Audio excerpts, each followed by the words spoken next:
It gives me great pleasure to share the perspective and initiatives of India on climate change adaptation at this important event organized by Global Commission on Adaptation.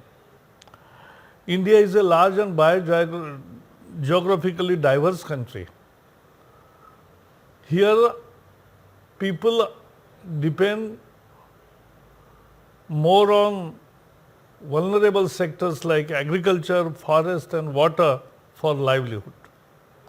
And as a result, adaptation becomes a very important key priority area, though India is not responsible for the climate change because our historical emission is just 3% and our even current emission is just 7%, despite we are the big country with 16% of the world population and 16% of cattle population.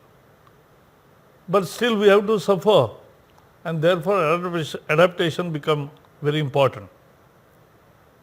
A slew of measures to mitigate the climate change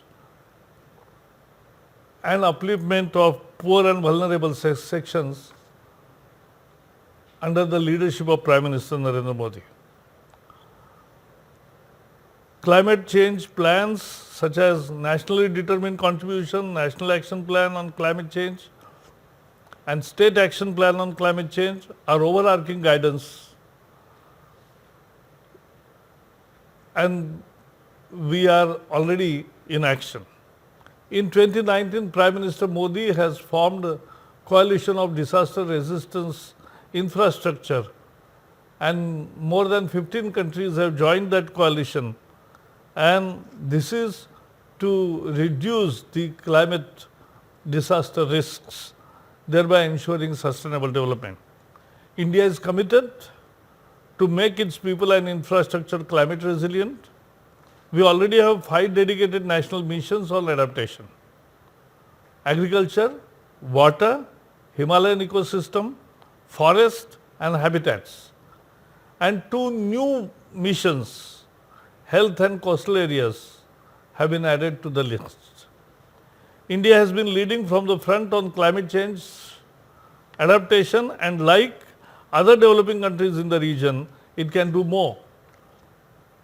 If finances and technology development and transfer and capacity building support from developed countries is ensured as per a UNFCCC and its Paris Agreement.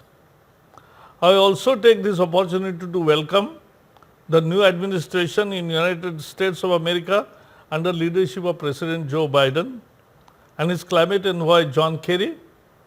We hope this will greatly help strengthen international cooperation on climate change and accelerate global climate action.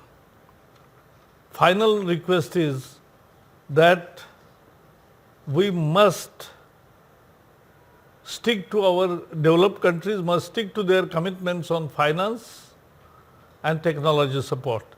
If that comes, then only adaptation risk will be minimum. Otherwise, those who have not contributed, those who have not caused climate change will have to suffer, and that is where our action is needed.